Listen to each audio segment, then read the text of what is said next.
Hello, my name is Julie, and I'm 42 years old. I've been reflecting on a particularly difficult time in my life that began when I decided to end my marriage to Thomas. It became increasingly clear that we simply weren't meant for each other.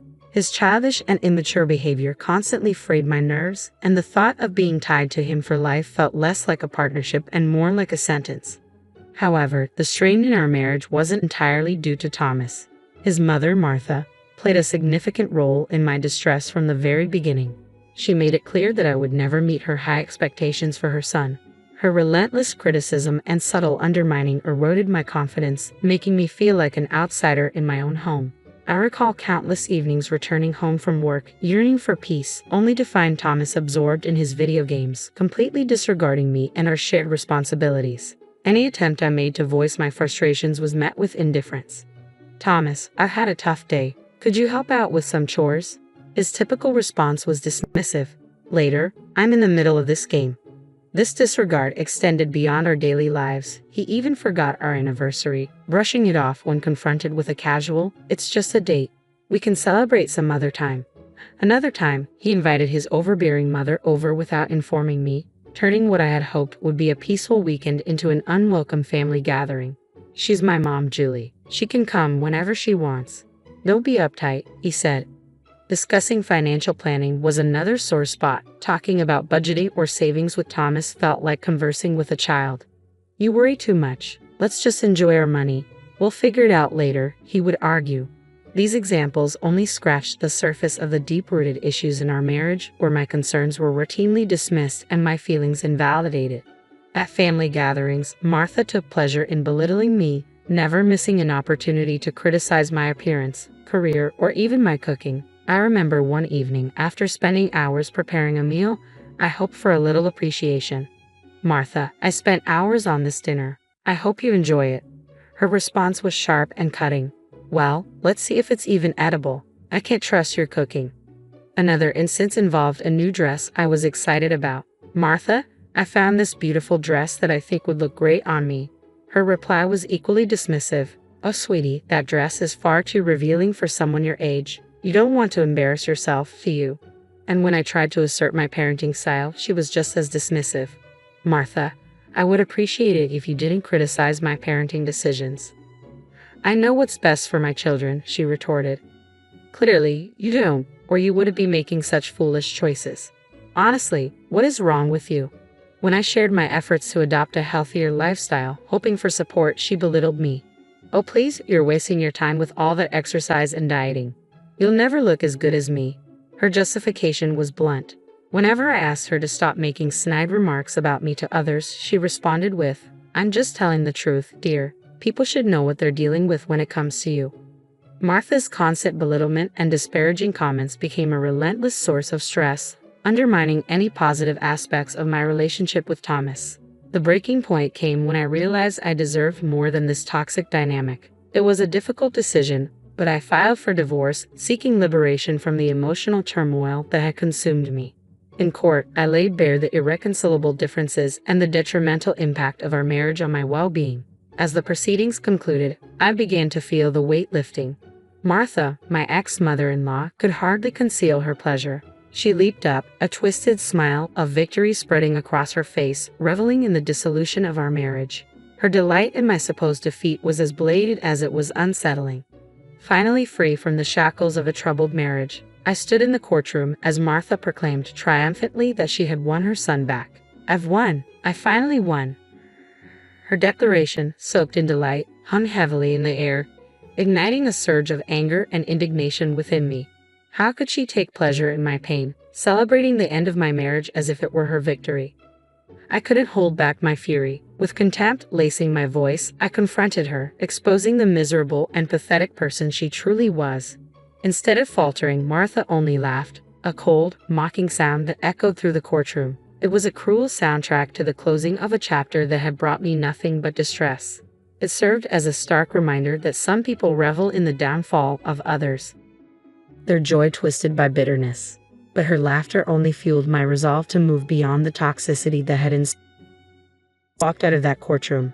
I left behind the ruins of a failed marriage and a toxic relationship, determined to reclaim my life. I vowed to reclaim my life and pursue the happiness that had long eluded me. Martha's mocking joy highlighted the struggles I had endured and the inner strength I had discovered. No longer would I allow the judgments of others or the cruelty of those intent on belittling me to define my worth. I was determined to rise above the bitterness and embrace the freedom that lay ahead. With each step I took, I embarked on a journey of self-discovery and healing, committed to building a life that reflected my true value. The road ahead was uncertain, but I faced it with unwavering resolve. The path to happiness might not be straightforward, yet the struggles and hardships I had faced had forged resilience within me. It was time to leave behind the drama, toxicity, and emotional scars, stepping into a future brimming with hope, self-love, and the promise of brighter tomorrows. Unfortunately, the story doesn't end here. When Martha gloated about her victory, she expected to gain something tangible, something she believed she had finally secured. But fate had other plans. She thought she would inherit a coveted family heirloom, the stunning diamond orchid necklace, a piece with exquisite design passed down through generations and valued at millions due to its rarity and craftsmanship. Whenever Martha saw the necklace, her eyes sparkled with unmistakable greed. Yet, throughout my marriage to Thomas, it remained tantalizingly out of her reach. During our years together, Martha often suggested selling the necklace to fund more practical needs. But each time, I firmly rejected her idea. I explained that the necklace was not only valuable, it held deep sentimental significance as a vital part of my family's legacy. Despite her relentless attempts to sway my decision, I stood resolute in my commitment to keep the necklace within my family. After the divorce was finalized, Martha believed she might somehow benefit from the necklace's value, thinking she could claim a share that would satisfy her materialistic desires. What she didn't know was that I had other plans in mind. A month had passed since the divorce when, unexpectedly, I heard a familiar knock at my door. When I opened it, I found Martha standing there, her face streaked with tears and her voice trembling. "Julie, please, I need to talk to you," she pleaded. Despite my mixed feelings, curiosity laced with reluctant sympathy, I stepped aside and let her in from the cold. Once settled in the living room, I encouraged her to share what was on her mind. Through her sobs, Martha struggled to articulate her thoughts, revealing the collapse of her carefully laid plans. "My plan, it failed, Julie. I thought I'd finally have what I wanted, but everything has gone wrong." With a hint of skepticism, I pressed her for details, intrigued by her apparent defeat. "What plan are you talking about, Martha? Why are you so upset?" Taking a deep breath, Martha tried to compose herself. "I thought that after the divorce, Thomas would be entitled to half of the heirloom's value," she confessed. Her scheme had hinged on manipulating her son to secure a piece of my family's treasure, a plan now clearly in ruins. I thought I had triumphed, but then Thomas dropped a bombshell that shattered all my hopes. Curiosity mixed with a dose of satisfaction urged me to lean in closer. "So what did Thomas reveal, Martha? I'm listening." Wiping away her tears, her voice filled with regret and disbelief, she said, "He told me he forgot to mention a prenuptial agreement he signed before we got married. It clearly stated that the heirloom, along with all your money, was completely off limits. I never stood a chance." I couldn't help but burst into laughter, a wave of relief and vindication washing over me. "Oh, Martha, you have no idea how much I anticipated this moment. I knew all along that your manipulative schemes would unravel." Martha's face flushed with a mix of embarrassment and anger. "You knew all along and still let me believe I had won? How could you?" Leaning back in my chair, a sense of triumph radiated from within me as I replied with a satisfied smile, "Oh, Martha, I didn't let you believe anything. You saw what you wanted to see. Blinded by your greed, I knew the truth would eventually come out." As the reality of her folly sank in, Martha's tears shifted to a mix of frustration and regret. She had played her hand, and it had spectacularly failed, leaving her with nothing. "I can't believe you signed that prenup," she said incredulously. "I was hoping to at least get some of your money after the divorce." "Martha, I signed the prenup precisely for situations like this. I anticipated a time when someone might try to take what's rightfully mine. You were never really about being the good wife, were you?" "How could you do this?" she asked, her voice trembling. "This isn't about being the good wife, Martha. It's about protecting myself and my assets from manipulative people like you. I had the foresight to secure my future," I explained, unapologetic. "But I need the money, Julie. I'm desperate," she pleaded, her desperation evident. That's not my problem, Martha. You made your choices, and now you have to deal with the consequences. It's time for you to leave my house. You're so cruel and selfish, she shot back. I'm not the one who tried to deceive and manipulate for personal gain. You reap what you sow. Now please, leave. The room fell into an uncomfortable silence, punctuated only by Martha's sobs. The weight of her failed schemes filled the space, serving as a stark reminder of the consequences of her actions. As the reality of her situation dawned on her, Martha faced the painful truth. Her greed and deceit had left her with nothing. Despite her predicament, I remained firm, resolute in defending my rights and protecting what was rightfully mine. My experiences had taught me that trust and love should not blind one to the potential for betrayal. As Martha prepared to leave, her expression reflected a mix of anger and resignation, the bitterness of her choices hanging heavily in the air. With a resentful tone, she spat out, "You call me heartless. Martha, reflect on how you treated me throughout my marriage to Thomas. You were the one who was vindictive, cruel, and manipulative," I retorted. "You're exaggerating. I never treated you badly," she protested defensively. "Oh really? Shall I remind you how you purposefully excluded me from family events, belittled my achievements, and spread rumors about me? You seem to relish my distress." "I did no such thing. You're just trying to paint me as the villain."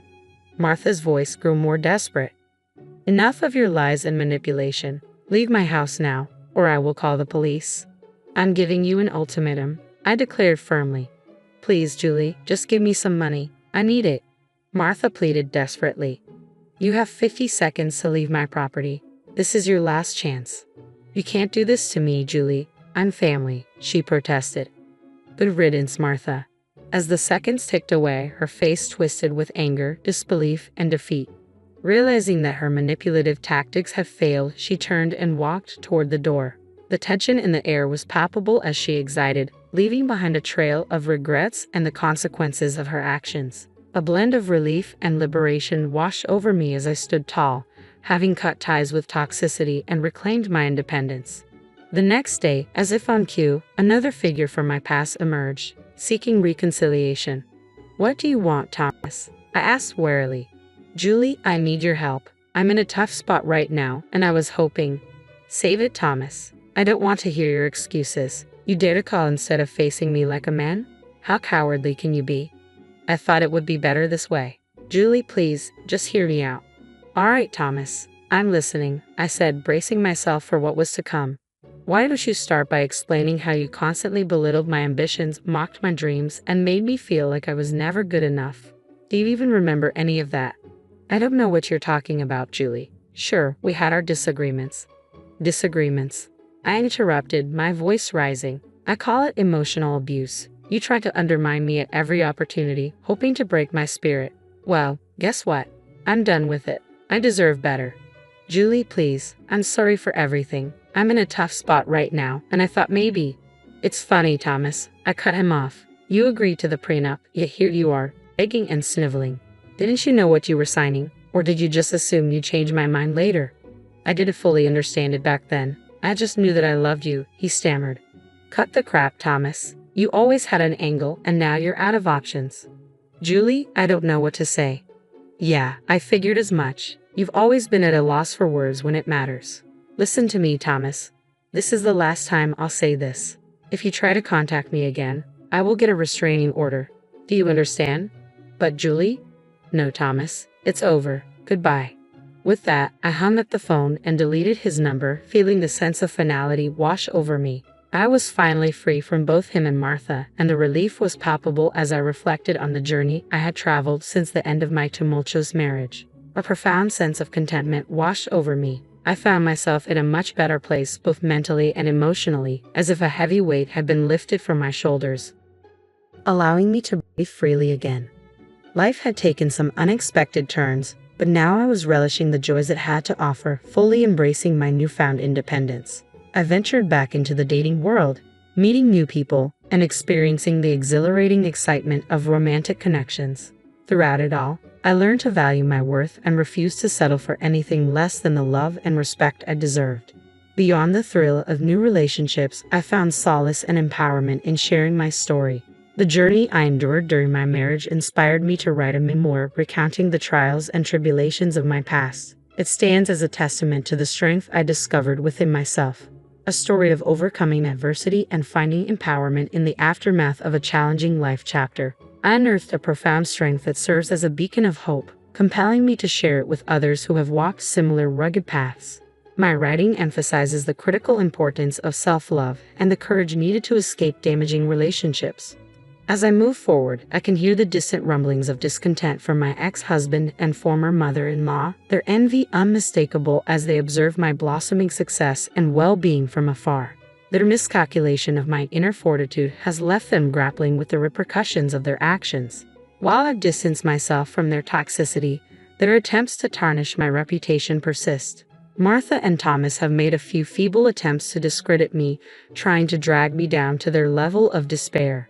Yet I remain unshaken and undeterred, firm in my resolve to take legal action against their defamatory statements. Their provocations only fuel my determination to see justice served. This new chapter of my life is steeped in gratitude for the resilience I've discovered within and for the solid support system surrounding me. Encircled by friends and family who uplift and inspire me, they cheer on my transformation and motivate me to continue reaching for greater heights. From the ruins of a shattered marriage, I have emerged not only unscathed but fortified, enlightened about my worth and more determined than ever to live freely and fully. This journey, though fraught with challenges, has catapulted me to a realm of self-empowerment and authenticity. My life's narrative is no longer defined by the shadows of pain but illuminated by the triumphs of overcoming and thriving. Having moved past the darkness, I now bask in the light of promising new beginnings. As I pen the ongoing chapters of my life, I approach each page with renewed purpose, seizing the happiness that had previously eluded me. Every word I craft is a step toward reclaiming my voice, my power, and my essence. My quest for revenge was never about stooping to their level, but about ascending beyond it, showcasing the robustness and elegance inherent in my spirit. I am Julie, reborn from adversity, like a phoenix rising from the ashes, ready to soar to unprecedented heights and leaving the remnants of my past far behind in the dust.